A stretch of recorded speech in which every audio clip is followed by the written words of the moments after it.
Good morning everyone. Welcome to KP classes in chemistry. आज के इस एपिसोड में हम सॉलिड स्टेट के बेसिक्स के बारे में चर्चा करेंगे। हम जानते हैं कि हमारे चारों तरफ जो भी चीज़ हम देख पा रहे हैं या महसूस कर पा रहे हैं वो सब जो है वो मैटर होता है। तो हमारे चारों तरफ जो मैटर होता है उस मैटर को हम 5 भागों में डिवाइड कर सकते हैं, जिसमें पहला होता है सॉलिड स्टेट, उनके स्टेट्स के बेसिस पर जो है सॉलिड स्टेट। दूसरा होता है उसमें लिक्विड स्टेट।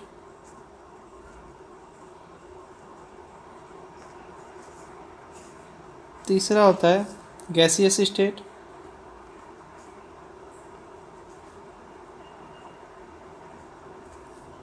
ठीक है। और दो और स्टेट होते हैं, एक होता है चौथा स्टेट जो होता है वो होता है प्लाज्मा स्टेट, और पांचवा स्टेट ऑफ मैटर जो है वो कहलाता है बोस आइंस्टीन कंडेंसेट। तो स्कूल लेवल केमिस्ट्री में हम मेनली यही तीनों स्टेट्स के बारे में चर्चा करेंगे, उन दोनों स्टेट्स के बारे में अभी चर्चा नहीं करेंगे। तो जो सॉलिड स्टेट है इसी के बारे में आज हम चर्चा करने जा रहे हैं। तो हमको ये देखना है कि ये सॉलिड स्टेट बाकी दोनों स्टेट से अलग कैसे है। तो ये जो लिक्विड स्टेट है और ये जो गैसियस स्टेट है इनको कंबाइनली हम एक वर्ड से लिखते हैं, इनको फ्लूइड्स बोला जाता है। फ्लूइड्स वैसे चीज़ों को बोल सकते हैं जिनमें फ्लो करने की टेंडेंसी होती है। हम लिख सकते हैं टेंडेंसी टू फ्लो। फ्लो करने की टेंडेंसी जिनमें हो उनको हम फ्लूइड्स बोलते हैं। सॉलिड स्टेट में जो मैटर रहता है उसके फ्लो करने की टेंडेंसी नहीं रहती, इसीलिए सॉलिड स्टेट के मैटर को हम लिख सकते हैं कि they can not flow, they can't flow. तो अब आखिर डिफरेंस क्या है कि ये सॉलिड स्टेट में जो भी मैटर रहते हैं उनके पार्टिकल्स फ्लो नहीं कर सकते, और लिक्विड स्टेट या गैसियस स्टेट में जो भी मैटर रहते हैं उनके पार्टिकल्स जो है वो फ्लो कर सकते हैं। आखिर क्या रीज़न है? तो इसका रीज़न है इनके पार्टिकल्स के बीच में, ये जो पार्टिकल्स होते हैं ना किसी भी मैटर के, वो आपस में बंधे हुए रहते हैं, किसी न किसी फोर्स ऑफ अट्रैक्शन से जुड़े हुए रहते हैं एक दूसरे से। वो force of attraction surface force हो भी सकता है या अदर फोर्सेज भी हो सकते हैं, depending on the nature of the particle. तो ये जो पार्टिकल हैं ये मेनली तीन तरह के हो सकते हैं। आपको एटम्स हो सकते हैं, ये मॉलिक्यूल्स हो सकते हैं, या आयंस हो सकते हैं। तो इन पार्टिकल्स के नेचर के आधार पर ये पार्टिकल्स एक दूसरे से बंधे रहते हैं। Different types of force of attraction होता है। फोर्स ऑफ अट्रैक्शन आगे हम डिस्कस करेंगे इस चीज़ को, कि वो हो सकता है आपको आयनिक बॉन्ड हो सकता है, वो हो सकता है कोवेलेंट बॉन्ड हो सकता है, वो हो सकता है हाइड्रोजन बॉन्डिंग हो सकता है, वो हो सकता है डायपोल डायपोल इंट्रैक्शन भी हो सकता है। तो बहुत सारे फोर्स ऑफ अट्रैक्शन होते हैं। ठीक है। तो उन्हीं फोर्स ऑफ अट्रैक्शन के आधार पर उनका मैग्नीट्यूड कितना ज़्यादा हो वही डिसाइड करता है कि जो मैटर है वो हमारा फ्लूइड है या सॉलिड स्टेट में है। अगर ये फोर्स ऑफ अट्रैक्शन बहुत ही ज़्यादा हो, extremely strong force of attraction हो पार्टिकल्स के बीच में, तो जो एक पार्टिकल रहता है वो दूसरे पार्टिकल से बहुत ही स्ट्रॉन्ग फोर्स से बंधा हुआ रहेगा, तो वो उससे जल्दी अलग नहीं हो पाता।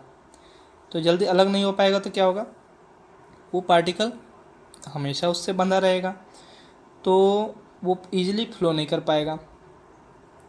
वहीं अगर यही फोर्स ऑफ अट्रैक्शन, जो इस फोर्स ऑफ अट्रैक्शन को हम inter particle force of attraction बोल सकते हैं, inter molecular force of attraction बोल सकते हैं, आयंस होंगे तो inter ionic force of attraction.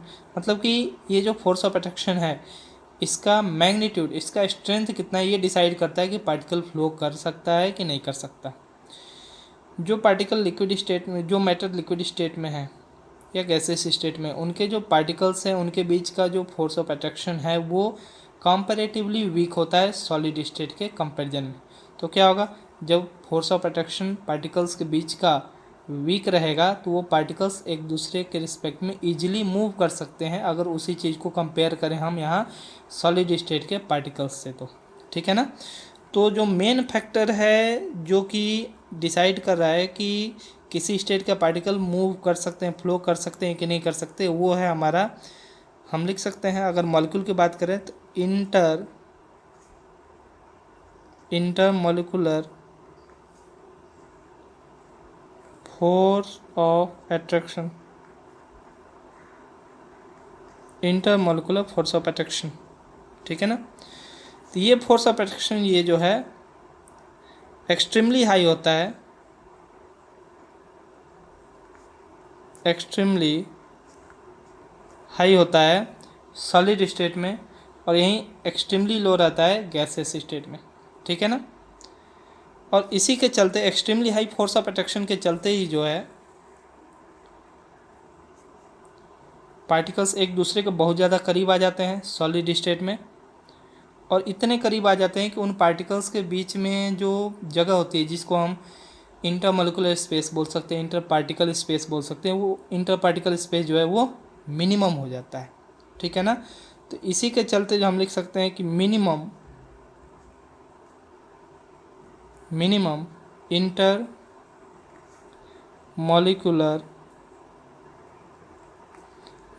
Intermolecular space, intermolecular space मतलब कि दो या दो से अधिक पार्टिकल्स के बीच का जो स्पेस होता है वो मिनिमम हो जाएगा किसमें, सॉलिड स्टेट में, ठीक है ना।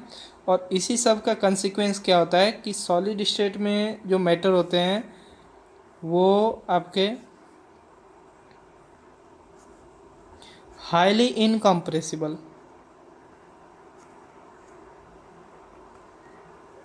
हाईली इनकम्प्रेसिबल हो। इनकम्प्रेसिबल का मतलब हम उनको बाहर से आउटर फोर्स लगा करके उनके वॉल्यूम को कम नहीं कर सकते हैं, चारों तरफ से फोर्स लगा के उसको और श्रिंक करने पर मजबूर नहीं कर सकते हैं, ठीक है ना। ऐसा इसलिए होता है क्योंकि श्रिंक होने के लिए उनके बीच में जगह ही नहीं होता उनके पार्टिकल्स के बीच में। और दूसरा हम लिख सकते हैं कि ये सॉलिड स्टेट में जो भी मैटर होते हैं ना वो रिजिड होते हैं, हाईली रिजिड इन नेचर, ठीक है ना। ये कुछ प्रॉपर्टीज़ थी सॉलिड स्टेट में जो मैटर होते हैं उनके पार्टिकल्स के बीच की प्रॉपर्टीज़ थी, उन मैटर की प्रॉपर्टीज़ थी जो कि उनको लिक्विड स्टेट और गैसेस स्टेट में जो मैटर है उनसे अलग बनाती है। Thank you.